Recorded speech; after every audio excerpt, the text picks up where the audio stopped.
Hello students, welcome to my video. आज के इस वीडियो में आप देखने वाले हैं डीएवी क्लास 6 का इंग्लिश प्रैक्टिस का यूनिट 9 कंडीशनल्स के।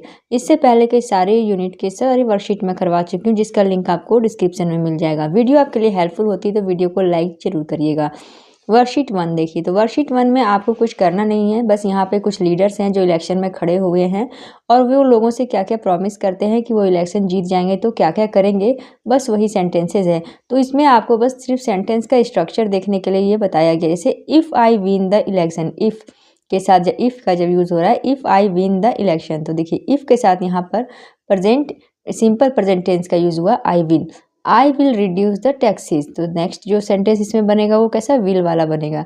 अगर मैं इलेक्शन जीतूंगी तो मैं टैक्सेस कम कर दूंगी, तो यहाँ पर विल का यूज़ नहीं हुआ क्योंकि ये तो यही कंडीशन सेंटेंस को आपको पढ़ना है इस चैप्टर में। तो ये सब जो स्ट्रक्चर्स हैं सेंटेंस के, इसे आप पढ़ लीजिए। इस वर्कशीट 1 में सिर्फ पढ़ना है। अब करते हैं worksheet 2।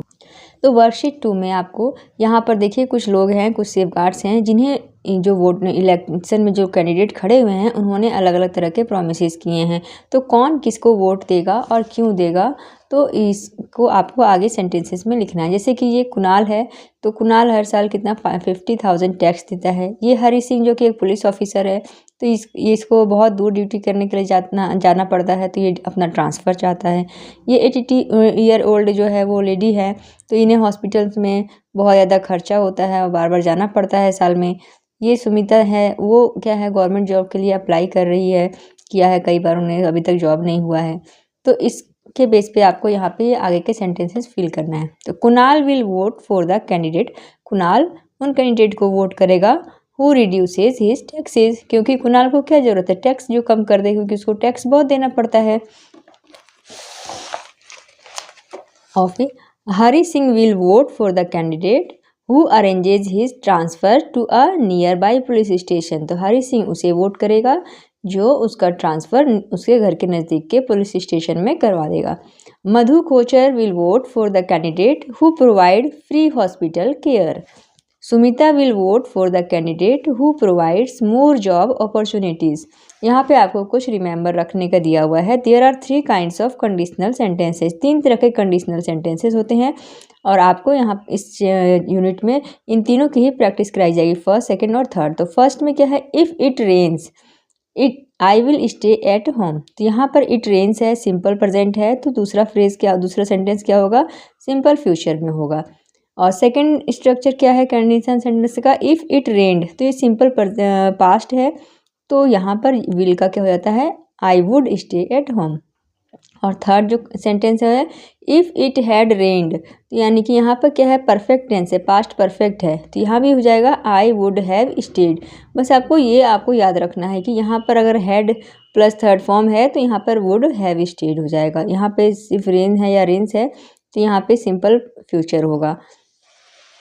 Worksheet 3, first kind of conditionals, if plus present tense plus future tense, यानी अगर इफ़ के साथ पहला प्रेजेंट टेंस होगा और दूसरा फ्यूचर टेंस होगा। जैसे if he calls I will कम।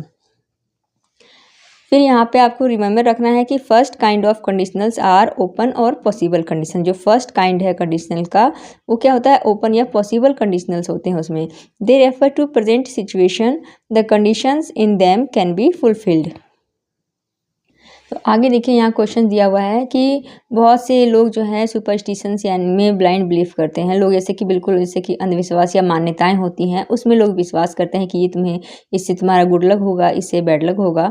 तो यहाँ पर कुछ सेंटेंस दिए हुए हैं, उसको आपको वो गुड लक है कि बैड लक है लोगों के अनुसार, तो उससे आपको इसको कंप्लीट करने से यू ब्रेक अ मिरर, जैसे ब्रेक मिरर तो टूट गया तो क्या हुआ, you will have bad luck if you break a mirror, यानी कि तुम्हारा क्या होगा, बैड लक होगा अगर तुम मिरर टूट गया तो। You will have bad luck if a black cat crosses your path. You will have good luck if you find a coin. You will have good luck if you eat curds before leaving for a test. You will have good luck if you see a falling star. You will have good luck if your right eye flutters, यानी अगर तुम्हारा right I जो है वो फड़कता है। You will have bad luck if someone calls out to you when you are about to leave home.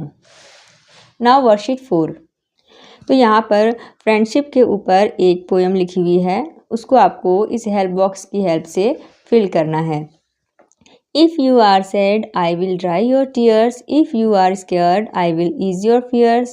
If you are worried, I will give you hope. If you want to give up, I will help you cope. If you are lost and cannot see the light. Now worksheet 5। तो worksheet 5 में आपको क्या करना है, जो आपने first kind of conditional sentence अभी पढ़ा था उसी के बेस पे आपको सेंटेंस को कंप्लीट करना है। यहाँ पिक्चर को देखना है और मीनिंगफुल सेंटेंस बनाना है। एक आपको करके दिखा दिया गया है।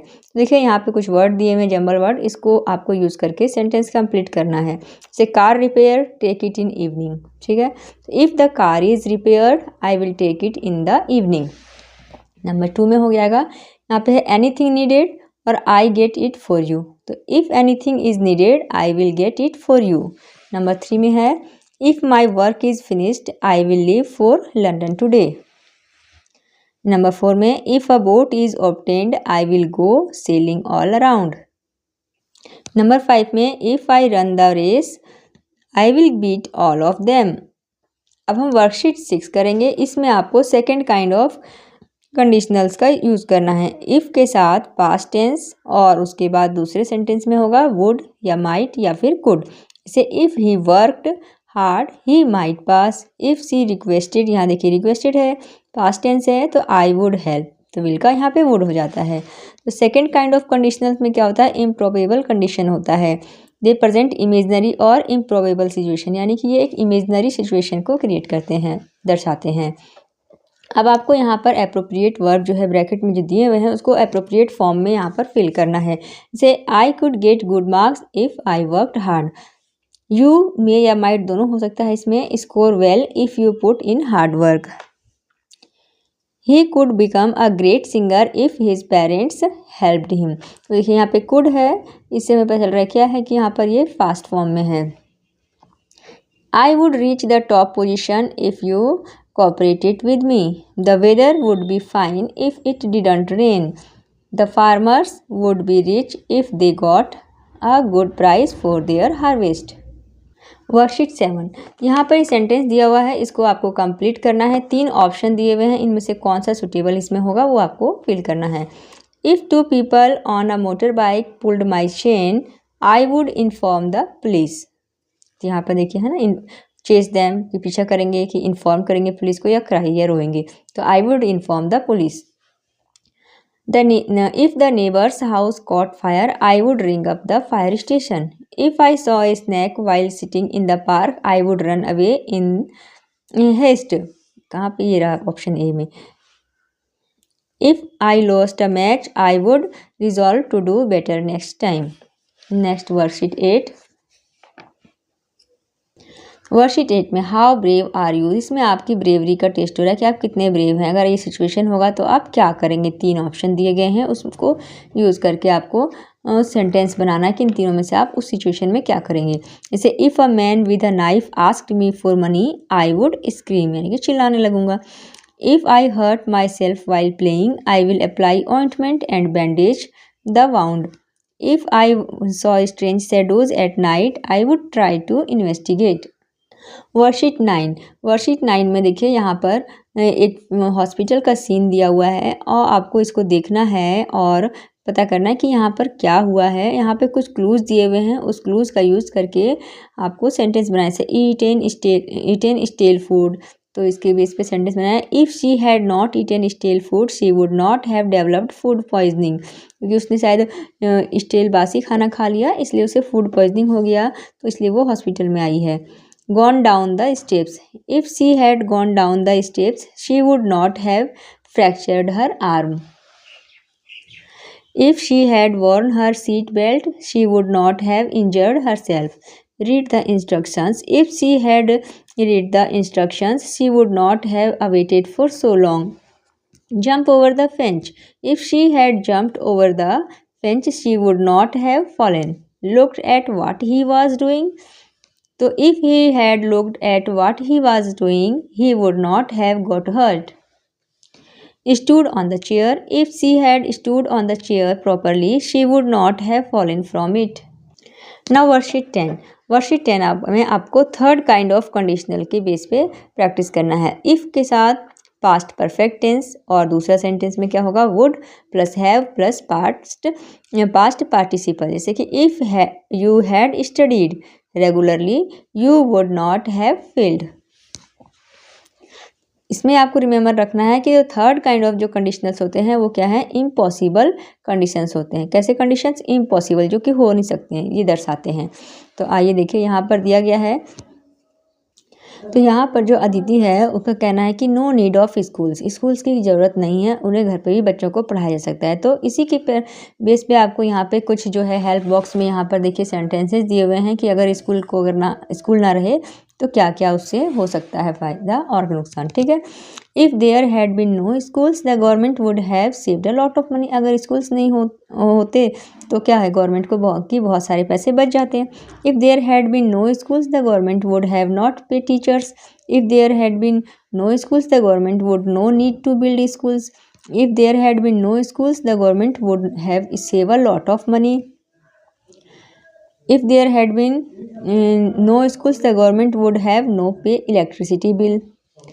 If there had been no schools, the government would have no pay for books. If there had been no schools, the money would be used to feed the homeless. If there had been no schools, the government would have used the money for medical research. अब करेंगे हम do it your self. तो इसमें Mrs Arya जो है वो कोची जाते हैं 3 दिन के लिए, और उन्होंने बहुत सारी जगह घूमने का प्लान किया था, लेकिन किसी कारण से वो नहीं घूम सके।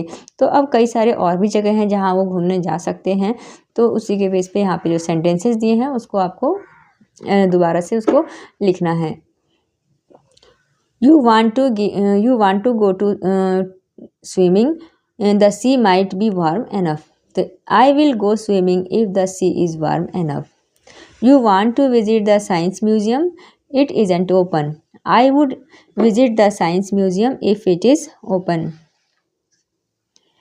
You had wanted to sail around the harbor. There wasn't enough time. I would have sailed around the harbor if I had enough time. You want to go to the zoo? The weather is fine. I will go to the zoo if the weather is fine. You want to go to the island? It's too far. I would have gone to the island if it was near. You wanted to buy some new clothes. The shops were closed. I would have brought some new clothes if the shops are open. Next है यहाँ पे आपका personality test. तो यहाँ पे कुछ situations हैं और उसमें आप कौन सा, ये 2 सिचुएशन दी हैं, इनमें से आप कौन सा चूज़ करेंगे इस सेंटेंस को कंप्लीट करने के लिए। जैसे if I find A watch lying in the school campus, अगर स्कूल के कैंपस में कोई वॉच गिरा हुआ मिलेगा मुझे तो क्या करेंगे। तो आई शिल कीप इट, क्या इसे मैं रख लूँगी, या फिर आई शिल deposit it with the lost property in charge. तो मैं ये वाला ऑप्शन चूज़ करूँगी। ठीक है, तो उसी के लिए इसको सेंटेंस आगे इसमें जोड़ के आपको लिख लेना है। If I find A watch in the school campus, ये तो यही वाला हो गया। आई शैल, फिर ये वाला लिख देना है, deposit it with the lost property in charge. Number B में if I had seen someone break a school window I would have inform the teacher. If I caught chewing bubble gum I shall apologise.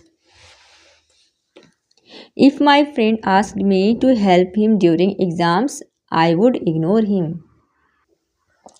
If the 2 classmates had begun to quarrel in the class, I would have intervened and made peace between them.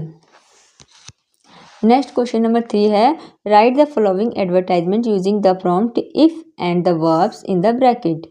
तो if का use करके जो bracket में यहाँ पे देखिए ये verbs दिए हुए हैं, इसका यूज़ करके और इसका यहाँ पर आपको एक एडवर्टाइजमेंट बनाना है। Everything in this shop cost under 100 rupees में हर चीज़ मिल रहा है। You want expensive clothes we not be right for you. तो इन दोनों का यूज़ करके यहाँ पे एडवर्टाइजमेंट बनाया गया है। If you want expensive clothes we will not be right for you. We have everything in this shop cost under ₹100। Products are the best. B में देखिए इस तरह से बना लिया है। If you like going to holiday campus you will enjoy our tour. Join कब travels, यहाँ पे कब ट्रेवल्स है, to watch wild life in their natural habitat. If you like comedies you will love this film. Rewrite this sentences using a conditional इसको conditional का use करके इन sentences को दोबारा से लिखना है। तो फर्स्ट तो करके दिखाया, सेकंड करते हैं। The train arrived late so we didn't miss it. If the train had not arrived late we would have missed it. The plane did not crash because the pilot made a safe landing.